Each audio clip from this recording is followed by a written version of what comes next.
All right. Hello, everyone. Thanks for joining us today. We are going to be talking about macroeconomic policies and central bank independence. We're still waiting for Hadi to join us, and I'm hoping he's okay. But meanwhile, I do have his presentation that he sent me yesterday, so I'll go through both his slides that kind of establish the theoretical structure of central bank independence and through some of the readings that we've posted for you, mostly articles from The Economist and a couple of related papers. As always, please make sure that if there is anything that's unclear, make sure that you unmute yourself and speak up. We are a relatively small group today. And Hadi, welcome. So happy to see you here.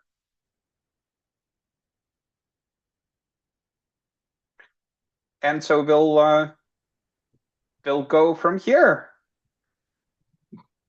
Okay. Good morning, Hadi. Good morning. Sorry, I got a little bit confused. I have a new computer and things were not in order, so I couldn't find the link. Oh, we're all I think sort of doing the computer upgrades. Remember last time I do apologize for the audio video difficulties in the recording. That was my old computer that was starting to fail, and I've upgraded to the new computer as well. Okay, Heidi. So let me know whenever you're ready. So I'll unshare my screen, and then, sort of as I mentioned, they'll run through your part of the presentation first, which is the theoretical foundation of central bank independence, and then I'll get into the Okay. discussion of the Let articles. me say a few words and then, of course, back to you. Right. Let me share my screen.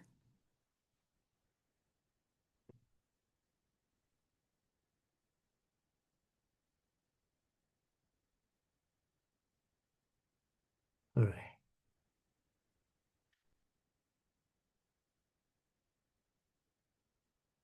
Okay. You already have explained what our discussion topic is, I guess. So we want to look at macro policies and central bank independence. This is a relevant topic for these days. And as we will explain further, these are the readings.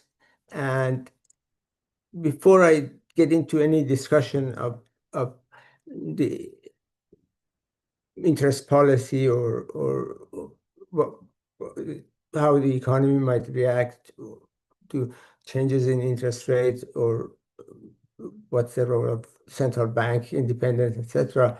I just wanted to remind you of a very simple relationship, which is very central to a lot of discussions. And that's the definition of real interest rates, which is approximately equal to nominal interest rate minus expected rate of inflation.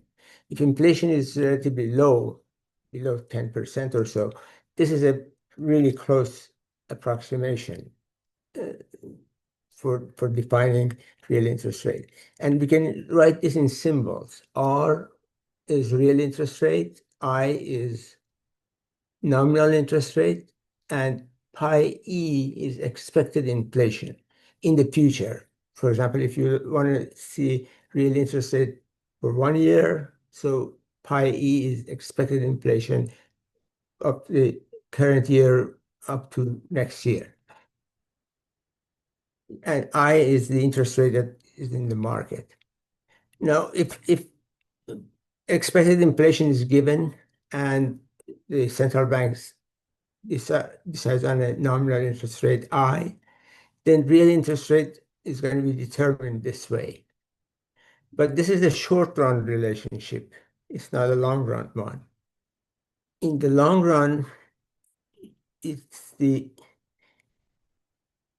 real interest rate, which is a feature of the economy, depends on preferences of people, time preference of the population. If people think that or are willing to lend or borrow based on the, the real amount that they're willing to get in the future, in order to lend their money for 1 year, then that depends on the the real interest rate is going to depend on preferences of people for consuming now versus consuming in the future, or how much they're willing to lend now to get more in the future. R is going to be a variable that is more fundamental, it is determined first, and expected inflation is going to be also depends on the expected policies of the government and expected trends in the economy. So these two are given. And currently, when we want to figure out what the long-term interest rate is, we rewrite this relationship with I being determined by R and pi E.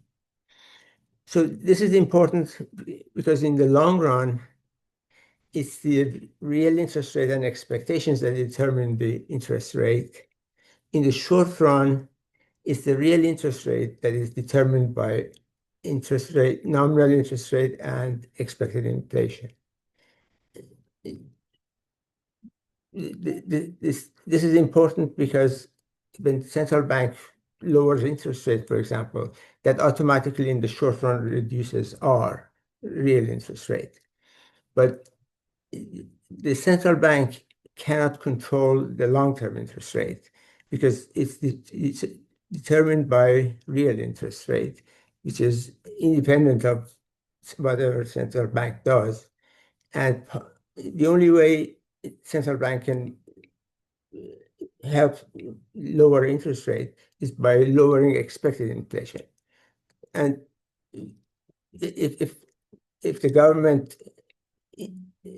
raises the does something, or the central bank does something that people come to believe that long-term inflation is low, then long-term interest rates are also going to stay low. But if people don't believe the policies of the government and pi E goes up because they think that there's going to be a huge inflation in the future, then that automatically raises long-term interest rates. This explains the puzzle that sometimes central banks lower the interest rate in the short run, and that they can do it by printing more money, but automatically long-term interest rates go up because people, that's the way people are perceiving how what the long-term trend is in the economy, and therefore they're not willing to lend at low rates. Now, there's a debate.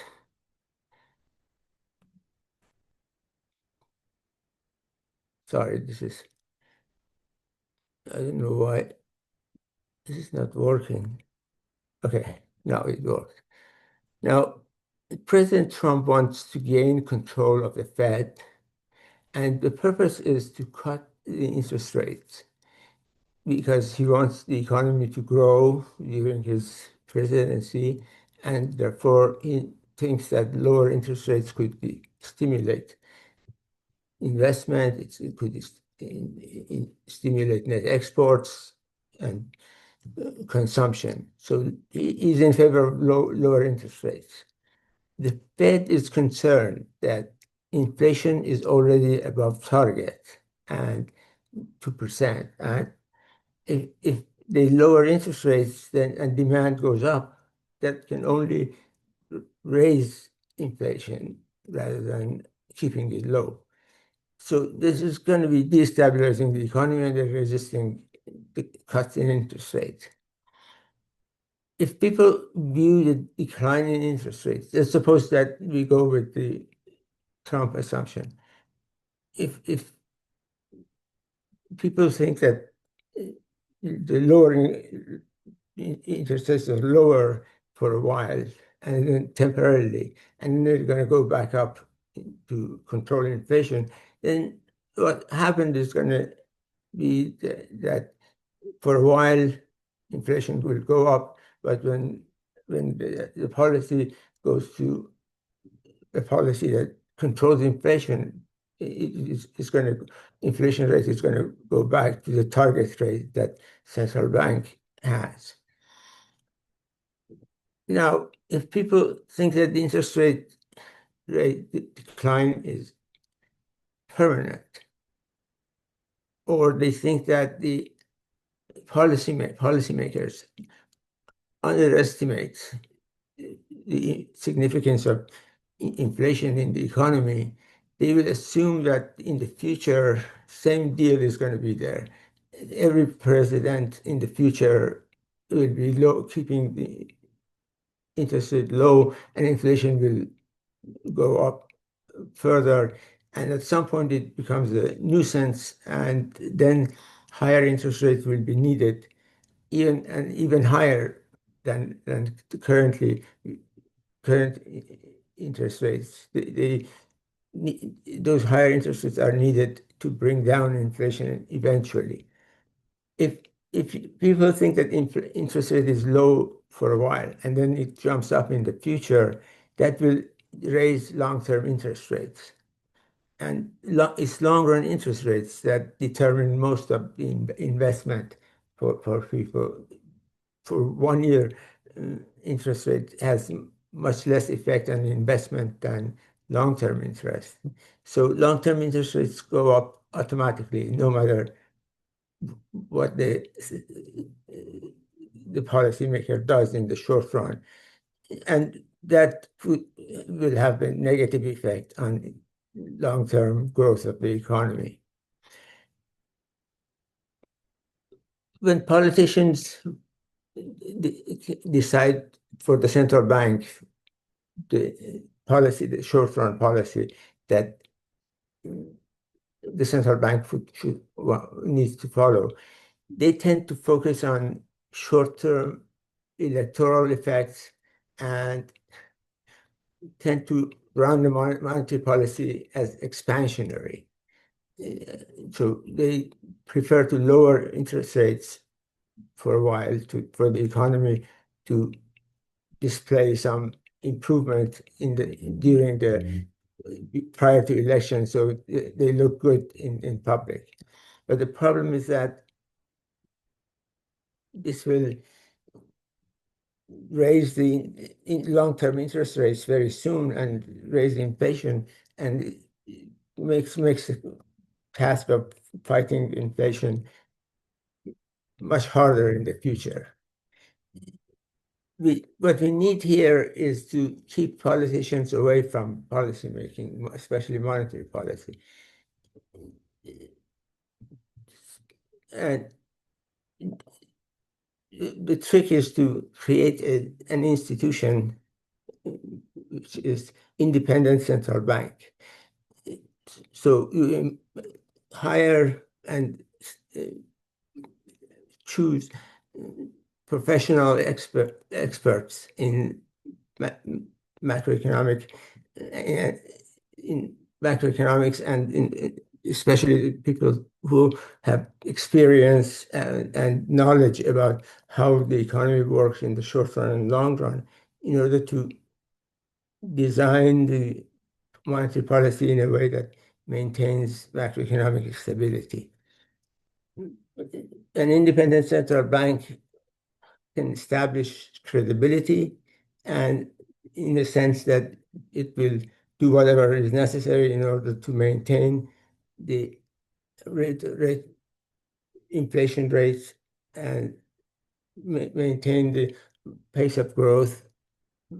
And if there's need for changes in monetary policy, it does it in favor of long-term stable growth. For that, it needs credibility.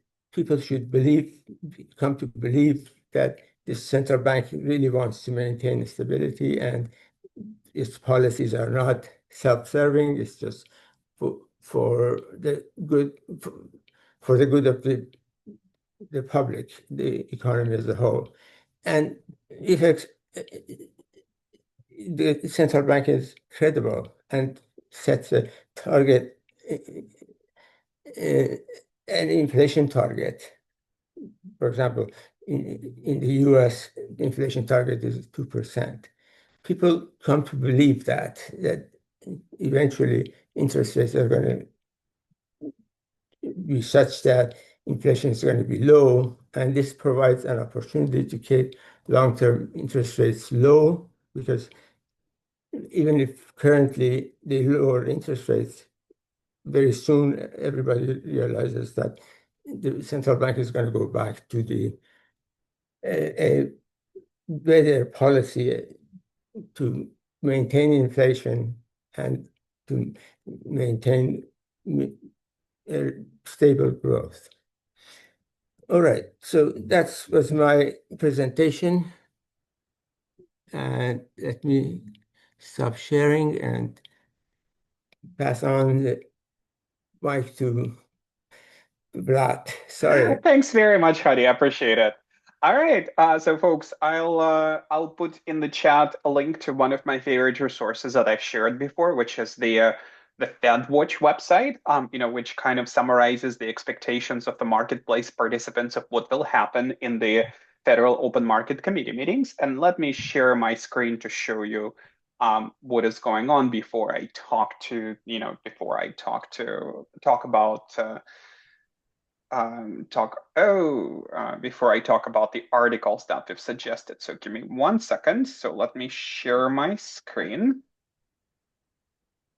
All right.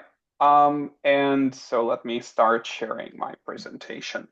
So this is what we have in terms of the market participants' expectations of what will take place in roughly 3 days, right? The next meeting of the Federal Open Markets Committee is scheduled for September 16th and 17th. So the announcement is going to be out on 17th, somewhere between 2 o'clock and 4 p.m., 2 p.m. and 4 p.m., if I recall correctly, but don't quote me on that. And you can kind of see that what the markets are expecting here is this. So the current set of targets rate is 4.25 to 4.5%. So the marketplace basically expects that the Fed is going to take its guidance down by about 25 basis points, and that's roughly 97% of the market right here. And only about 3% of the market is expecting a steeper cut of 50 basis points. So nobody is really so as you can see, there is no expectation that it will stay the same. And so I think market is going to be surprised a bit if actually it does stay the same, but we'll see how it goes, right? And so the question why markets are expecting a cut. Okay, so I really need to figure out how to get rid of those things. Sorry about that. So I think I can use the eraser tool to do that. Okay, very good. So the reason why markets are expecting a cut are as follows. So first of all, the labor market is starting to weaken, right? So the latest reports basically made some revisions to the annual job gains data that took place in the year preceding March 2025. And that went down by roughly 911,000. So if you divide that by 12, what does it look like to maybe 80, 75,000 fewer jobs per month than was recently? So that's a significant adjustment. And the August gains were only 22,000 jobs, which was quite a bit below what the rest of the markets expected. The unemployment rate is around 4.3%, and it's been fairly stable. But inflation, on the other hand, and this is the argument why a cut should not be made, is up again. So for the August report, essentially you will see that the annual CPI for all urban consumers was about 2.9%. So this is 0.4% up compared to the report that the annual numbers through July of 2025, right? So this is not necessarily, sort of good news there in terms of inflation, right? But what we can see is that economic growth, generally speaking, is moderating. And so the Fed is saying that, hey, we are in the middle of this unemployment and inflation trade-off. And at this point, based on the signals that we are seeing from folks at the Fed, it looks like it probably will place a little more emphasis on the labor side, on the employment side of this trade-off. Okay, so so as we know, this is a tricky situation for sure. There is quite a bit of political pressure on the Fed, and if you look at some of the posts that the president is making, so his nickname for Jerome Powell is Jerome Too Late Powell, which is probably more of a charitable name than the president gives to his other adversaries, but still, sort of people are, sort of, I think it's not unreasonable to say that this is probably the strongest amount of political pressure that's been exerted on the Fed since 1970, since the Nixon era, right? So, worries about inflation will probably persist. What we are seeing is that both professionals in finance and consumers widely expect relatively higher inflation numbers. Consumers, based on the, I think, University of Michigan Consumer Confidence Surveys, expect inflation not as close to 5% for the year. And they think that in the long run, it's going to be closer to 3.5. And both of those numbers are quite a bit higher than the Fed's target of 2%, right? And the fund managers are worried quite a bit too. And the connection in here for this worry is the fiscal profligacy of the United States, right? Um, the deficits are still very significant. So whether we have a Republican administration or a Democratic administration, deficits continue piling on and continue accumulating more debt. And so we are concerned at this point about the concept that we call fiscal dominance in macroeconomics, which is the idea that when you have significant pressure exerted on the government through significant amount of debt that needs to be serviced, generally speaking, the fiscal needs, so the need to pay for the debt financing, will act as a constraint on the action of a central bank, which then creates a policy bias toward higher inflation, allowing that higher inflation to eat away at the value of the debt, right? And so that means that the fund managers are very jumpy because something like that can lead to significant drops in the value of the bonds and the value of assets. Well, I mean, value of liabilities too, right? Essentially, what you're going to be doing is you're going to be discounting by a higher percentage, right? And in cases like this, the central bank's hand may very well become tied. If you are concerned about what is happening in the market in response to this, you might be even forced to engage in quantitative easing, which will further contribute to declines in bond yields. So that's a concern. So the Fed's independence, the threat to the Fed's independence, the markets don't quite believe that it is real yet, based on the market behavior. But what we have seen is significant criticism of the Fed chair. You also have the Lisa Cook affair. And for those of you not familiar with what's going on there, so Lisa Cook is one of the governors of the Federal Reserve. The president announced the firing of Dr. Cook for cause last month in August of 2020, in August 25. And the explanation given for cause was related to essentially Dr. Cook obtaining mortgages, ostensibly claiming that something was supposed to be her primary residence when it was a second residence or vacation home, right? And so the pretext there is a little bit on the flimsy side, but still. The US District Court so far said that this dismissal was illegal on September 9th. So there was, of course, an appeal of the District Court decision, and this will get escalated to the higher courts. But if Cook is pushed out, what we are going to see, there has also been another resignation on the Board of Governors. And so what we expect President Trump to do is to name two appointments that should be confirmed by Congress. And so then, which means that out of 7 Board of Governors members, 4 out of 7 would have been appointed by the Trump administration, right?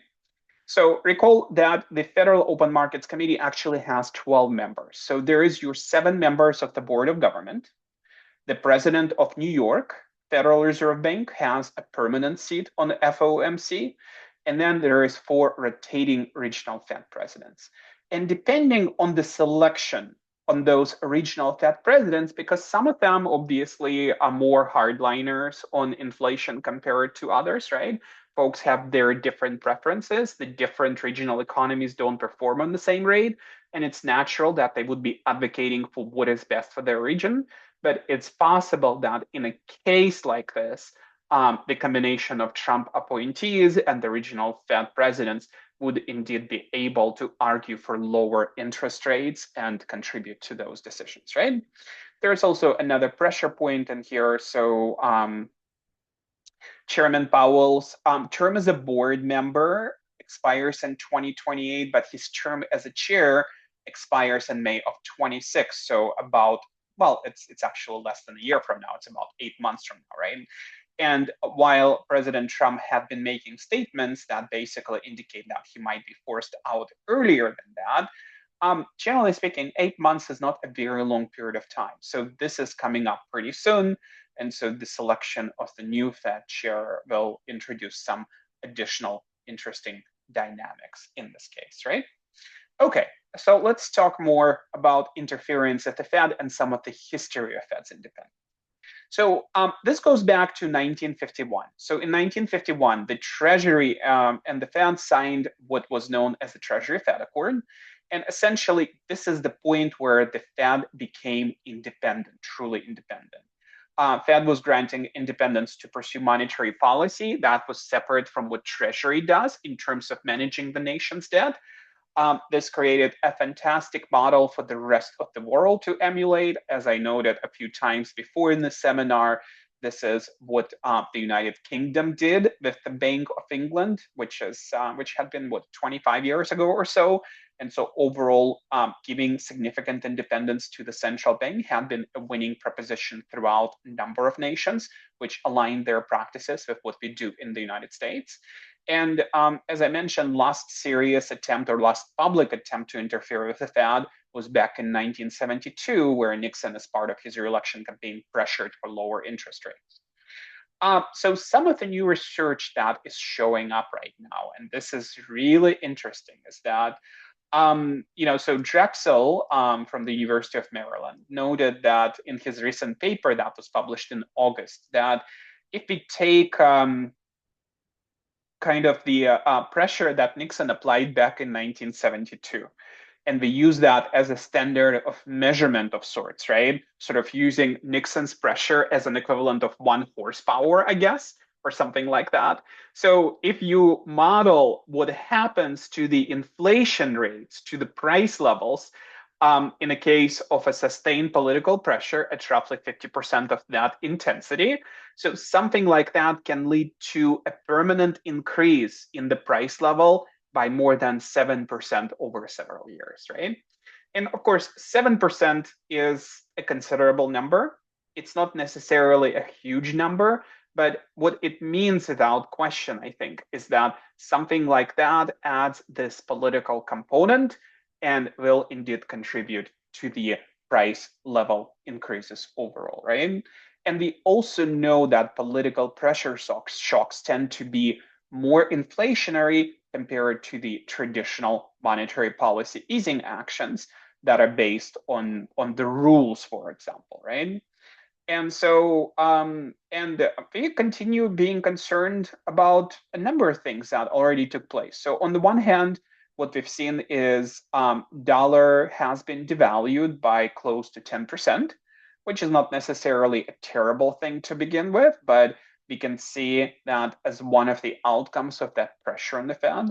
What we are seeing is significant increases in the prices of gold. Gold prices had been high for a while and they continue increasing. So, and gold is typically viewed by people as applied to safety, right? Well, I mean, so is the dollar actually, but generally speaking, gold is the hedge against inflation, or at least it's being used as a hedge against inflation. But on the other hand, the stock market is still doing really well, right? And sort of that suggests to us that if the stock market is still doing quite well despite those pressures, so then it means that stock markets tend to be skeptical about the impact of this cumulative pressure on the Fed, and they don't view president's pressure to be terribly serious, right? But at some point, things might boil over, right? So, why might they boil over? Remember, central banks' credibility and reputation, these are the main assets in central banking, right? Essentially, if people think that whatever the inflation targets are that the central bank announces, if they view them as credible, then people start adjusting their behaviors to respond to their belief in that future inflation rate, right?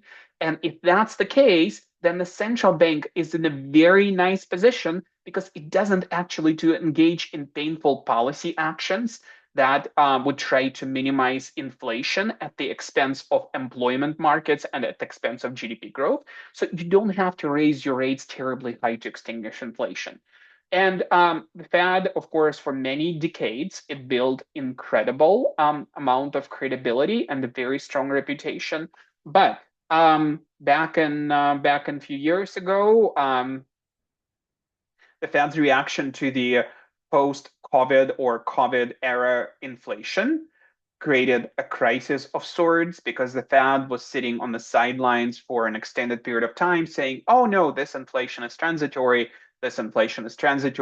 until inflation didn't seem to be transitory anymore. So it took it a while to start fixing this issue or to get to the point where this issue is being fixed, right?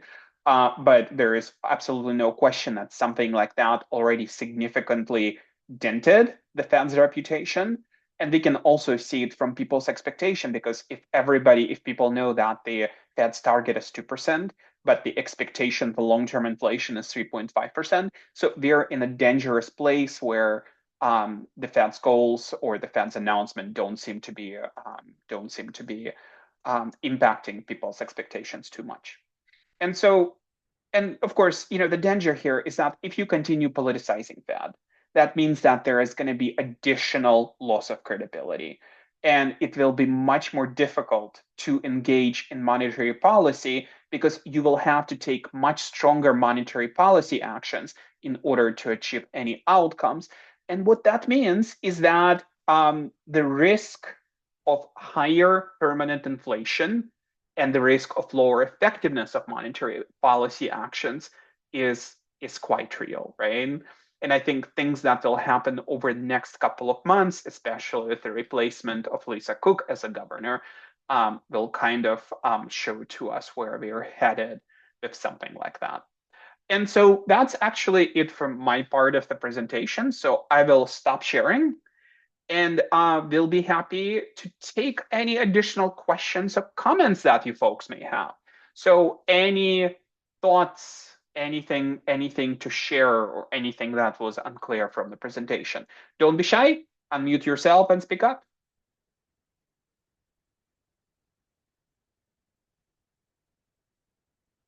Anyone? Vivian, we typically can count on you for a terrific question or two. Was so Diana, afraid that same with you, right? I was afraid that you're gonna call out me. Okay, so I'm you did. sorry. Okay. It so happened that I listened to a conversation between Bloomberg reporters and Lisa Truss. I'm sorry, I Uh-huh, might have mispronounced her name. The former Prime Minister of UK, who uh-huh, lasted only for a few days. I uh-huh, remember she instituted some kind of policies that really screw up the bond market in UK and uh-huh. trigger a lot of financial crisis, things like Mm-hmm, that. And then she was let go. So she came back online and to defend her decision at that time. And one of the things that she said is, why did she was an elected official, so so she represents the decisions of the people.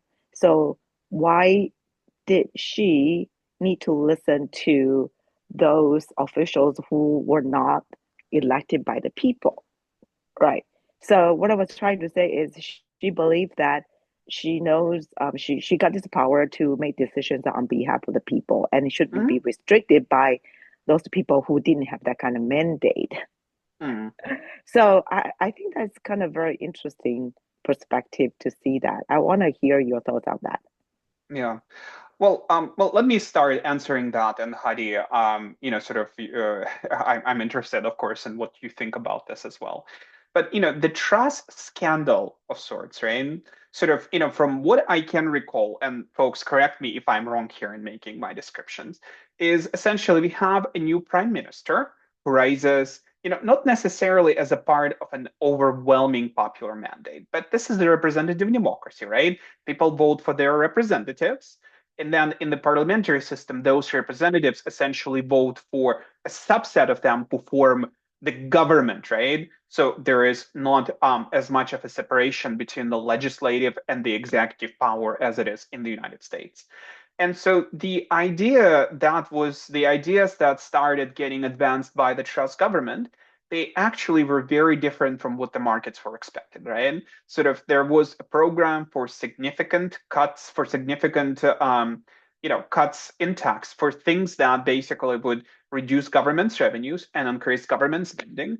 And all of those things suggested increasing fiscal instability and increasing need to start borrowing more money, right? Which in turn created panic in the markets. When the markets are seeing here's what looks like not a very serious political attempt at some significant reform, but something that is rather half cooked, right? Something that is appears to not actually to actually ignore the principles of fiscal stability of running the governments and result in significant, much higher deficits year over year. That basically means that the risk has increased considerably, right? And markets started pricing those risks into the prices of the bonds, and the bond prices issued by the United Kingdom, their value went down considerably and started creating a panic of sorts, right? And the premise of financial panic in here, it was quite real, right? Things started rolling very quickly just because of the nature of this proposal. It wasn't very incremental. It was rather significant policy change. And United Kingdom government basically found itself looking at walking the point where they realize, hey, we're approaching the limits of our fiscal space right here, right? Sort of sudden, very unpleasant, and that led to the fall of the Truss government, right? And so from this perspective, sure, there is some, this is a popular decision that takes place, but it's not a very strong popular decision. It didn't seem to be a very professional tax reform or expenditure reform in any way, shape, or form. And the markets reacted to that very quickly and very forcefully. And so that reaction really basically led to the fall in government, because the alternative, if the government stayed on and pressed on with this reform, would have been probably much, much worse than what we had seen already. So that's my 2 cents on this. Heidi, what are your thoughts on the trust there? And Heidi, you're on mute. Heidi, you're on mute. We can't hear you.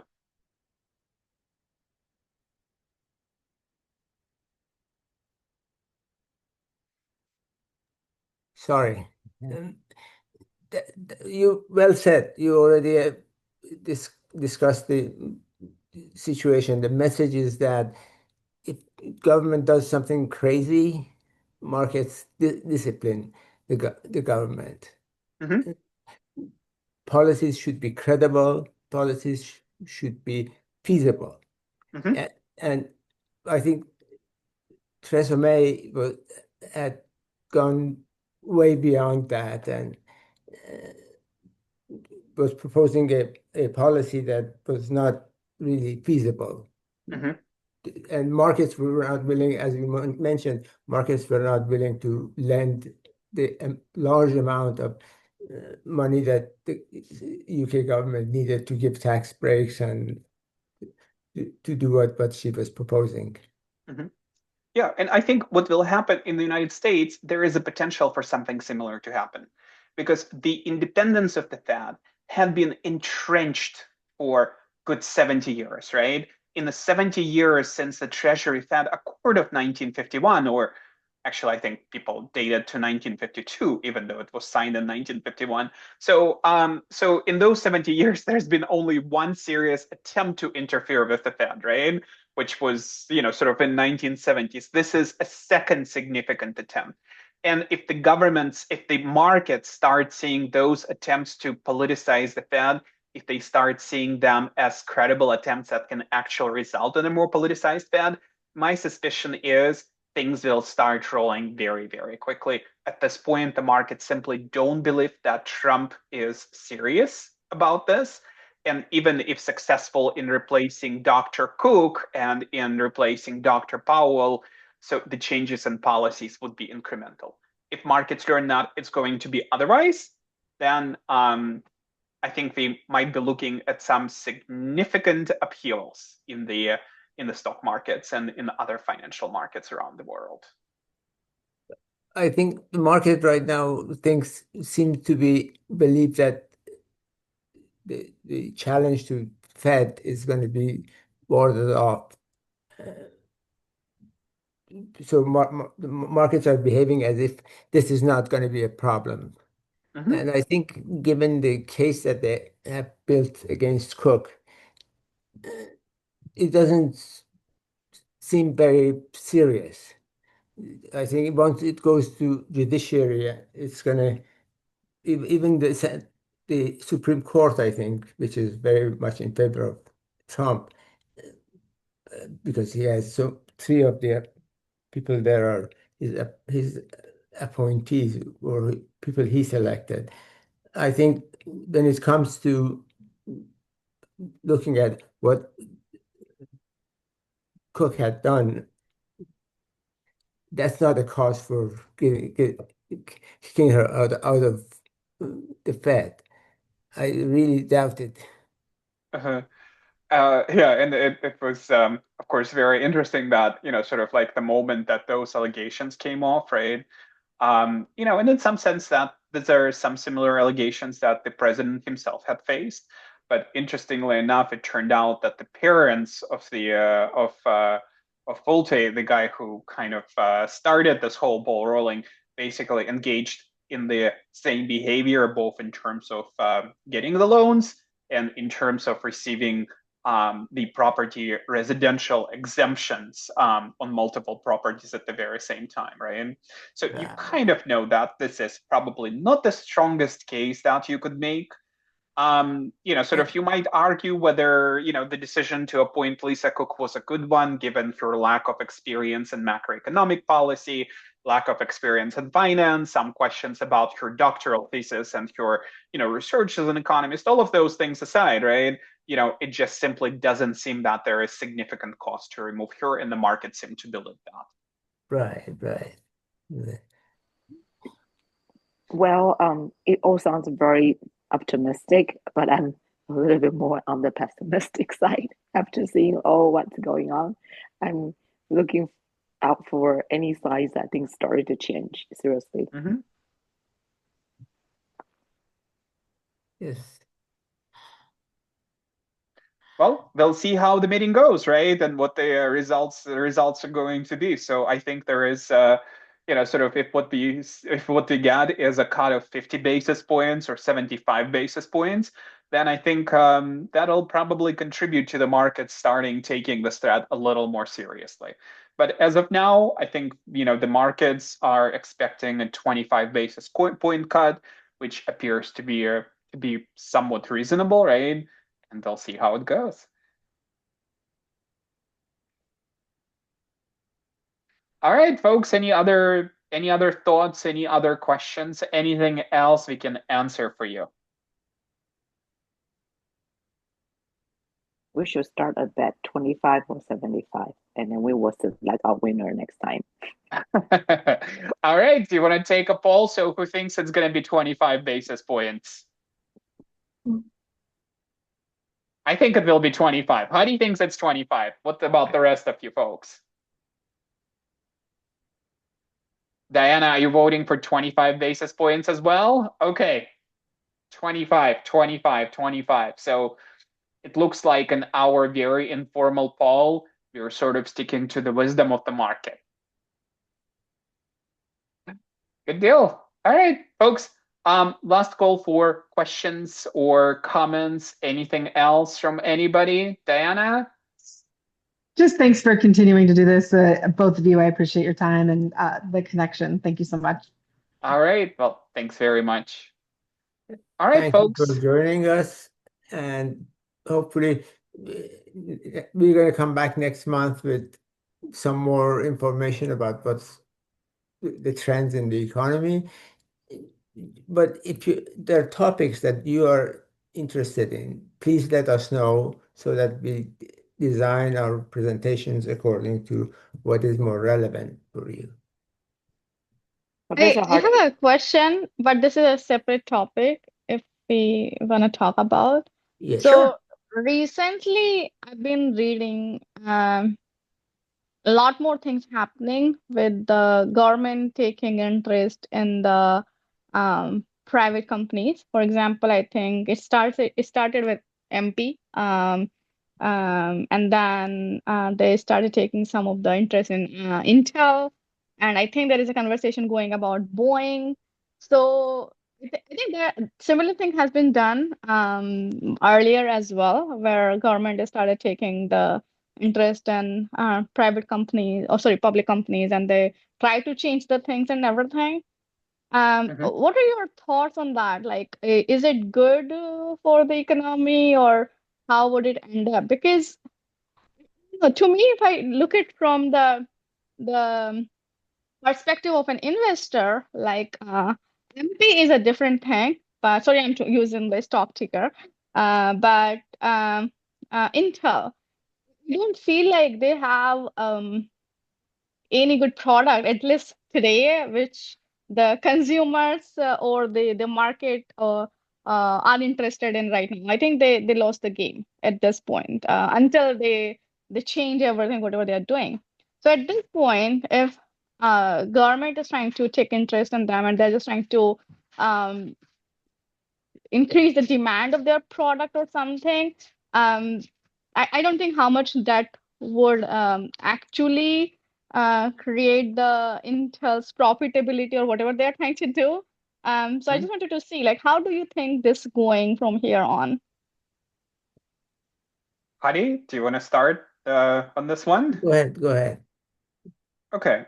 So this is an interesting topic, right? Because basically what we're seeing in the United States, it's the return to the to embracing industrial policies, right? Like China did. If you said the word industrial policy in the Obama administration, I think people would have given you dirty looks, right? That was a big no-no. In the Biden administration, to an extent, right? Sort of you've seen more interest in industrial policies, and in the Trump administration, very much so. So there is, I think, significant amount of concerns about, sort of the effectiveness of those industrial policies. But I think a good chunk of it comes from the idea is that, look, it has worked so well for China in so many industries where the government takes a strong interest in, passes laws and policies that that support specific industries and help them develop, right? And sort of and in many ways, sort of in the United States, we used to call those, well, this is kind of set of policies where governments are picking winners and losers, and that's not the appropriate role for the government. So I don't think that there is necessarily a very strong, sort of a very good short answer in here. I think, sort of industrial policies are still controversial to a large extent. I think many economists don't feel great about them because they again think that this is, not the market determining who the losers and the winners are, but governments doing so. And that's a big concern about economic efficiency over time. And so I am quite on the fence about something like this, right? So I don't know. I don't personally think that these are great policies, especially when they're pursued on the ad hoc basis, where sort of this week the chairman, sort of the CEO of Intel is the villain, but in the next couple of weeks, after Intel gives a part of its stock to the United States, all of a sudden they become a very respected business leader, right? So there is a lot of inconsistency here. That's right. it's really situation specific. Mhm. It depends on the economy, the culture of the place, the politics of the place. Uh, Trying to mimic what Chinese are doing. The country, China used to be planned economy, and there were few markets, and that tradition is very important to what they're doing now. And they can actually have state-owned enterprises that are have been there for a long time, and the government has been making the policy for them, or drive the way they operate, and uh, has allowed the private sectors to grow along with those along with those new investments, with the private sector growing along the existing state-owned enterprises. So that is a setting which is very different from the US, where the government has been, in terms of ownership, it hasn't there hasn't been much a big part of the economy, and the impact could be very different when the government starts taking interest in industries and tries to use industrial policy to bring growth. However, some of the experiments, for example, the GM during the Great Recession, was not that bad. Was The result was saving the car industry to some extent in the US. Mhm. So And I think, Hadi, it's probably the same for some of the financial industry, because back during the Great Recession, so we've seen nationalization of the government-sponsored enterprises like Fannie Mae and Freddie Mac that were placed in the receivership, and they're still in the receivership to this day, right? right. I think, sort of like being able to do that really saved the market for the real estate and prevented it from significantly contracting even more. Maintained asset prices in general, or help, prevented them from contracting even more.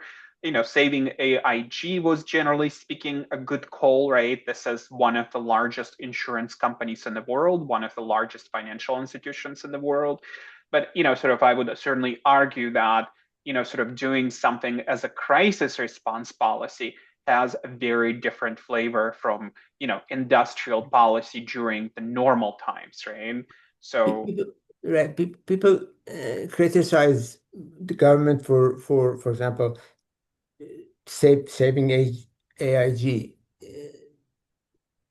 At the time when there's a crisis, it's quite possible that policymakers may make some mistake, but the question is that whether it's a small mistake or a big mistake. And mm, it seems that sometimes they have to do things quickly, and they could be making mistakes, but when one looks at the outcome, is eventually the problem was solved, and the some fears that a lot of people had, that if you bail out these big companies, then they're going to do wild things afterwards.